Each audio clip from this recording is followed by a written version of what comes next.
Welcome again to Study English, IELTS preparation. I'm Margot Pilatus.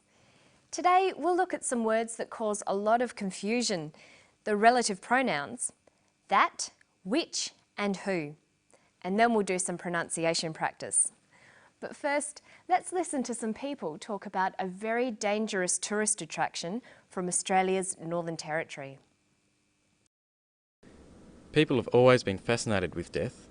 Most of the mysteries that you see on television, the films that you see, involve murder of one kind or another. Crocodiles are one of the last remaining dinosaurs, and the idea of a crocodile coming out of the water and grabbing somebody is absolutely riveting. I read about the death of the German tourist who was taken by a crocodile. It didn't put me off coming to the Northern Territory. Quite the opposite. In fact, I think the Northern Territory is famous for its crocodiles and probably quite famous for its crocodile attacks. And that tourists who come here would like to be or feel as though they were involved in that danger. Tourists want to have a story to take home. And if they can say that they were in the Northern Territory where the German tourist was taken by the croc, then it adds to their own adventure. So he thinks people may actually be attracted to the Northern Territory because of the dangerous crocodiles. But now we're going to leave the crocodiles and talk about something else that can be dangerous. The relative pronouns who, which and that. Listen for some relative pronouns here. People have always been fascinated with death. Most of the mysteries that you see on TV, the films that you see, involve murder of one kind or another. I read about the death of the German tourist who was taken by a crocodile. Most of the mysteries that you see on TV involve murders. I read about the death of the tourist who was taken by a crocodile. Relative pronouns are used to introduce relative clauses. They give more information about a subject. The subject here is mysteries. The that clause gives us more information about the subject. The mysteries that you see on TV. The tourist is the subject. The who clause gives more information. The tourist who was taken by a crocodile. But how do you choose between who, which or that? Well, the relative pronoun who is only used with people.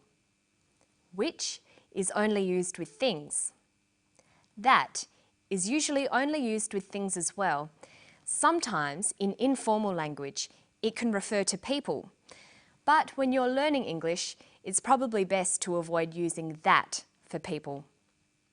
The most difficult thing with these relative pronouns is working out the difference between which and that. As a general rule, we use which when the clause does not affect the meaning of the sentence. A which clause just gives us extra information. It can be left out of a sentence and the sentence still has the same meaning. When which is used in this type of clause, we put commas around it. The hat, comma, which is on the bed, comma, is new. Here, the clause which is on the bed just gives us additional information. We can take it out and the sentence still makes sense. There is only one hat. It's the hat on the bed. We take out the which clause and the important information is still there. The hat is new. Okay, now let's look at that. We use that for clauses that are a crucial part of the sentence. They are actually part of the definition of the subject. The hat that is on the bed is new. Notice that clauses do not use commas because they are a crucial part of the sentence.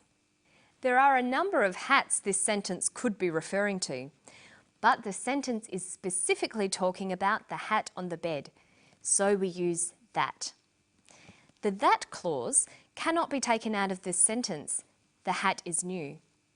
It doesn't make sense here because it doesn't tell us which hat is being discussed. It would take some practice to get used to who, which and that. To sum up, we use that to define the subject. We use which in a clause with commas to add extra information.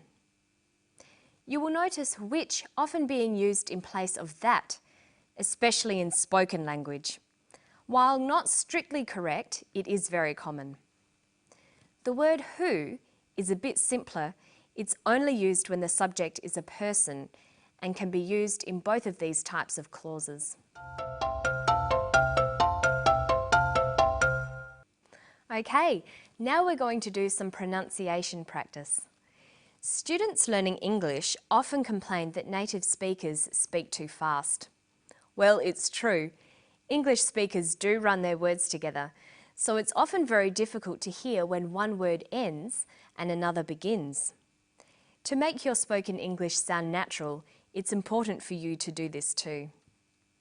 You need to learn to link words ending in a final consonant sound to words with an initial vowel sound. Let's look at some words linked with of. People have always been fascinated with death. Most of the mysteries that you see on television, the films that you see, involve murder of one kind or another. Crocodiles are one of the last remaining dinosaurs, and the idea of a crocodile coming out of the water and grabbing somebody is absolutely riveting. I read about the death of the German tourist who was taken by a crocodile. It didn't put me off coming to the Northern Territory. It's quite the opposite.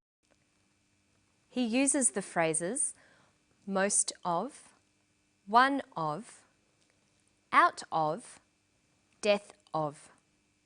But in sentences, these phrases will usually become linked together. Most of, most of. One of, one of. Out of, out of. Death of, death of. Notice that of in these phrases is unstressed. Practice these ones. Many of, many of. Most of, most of. One of, one of.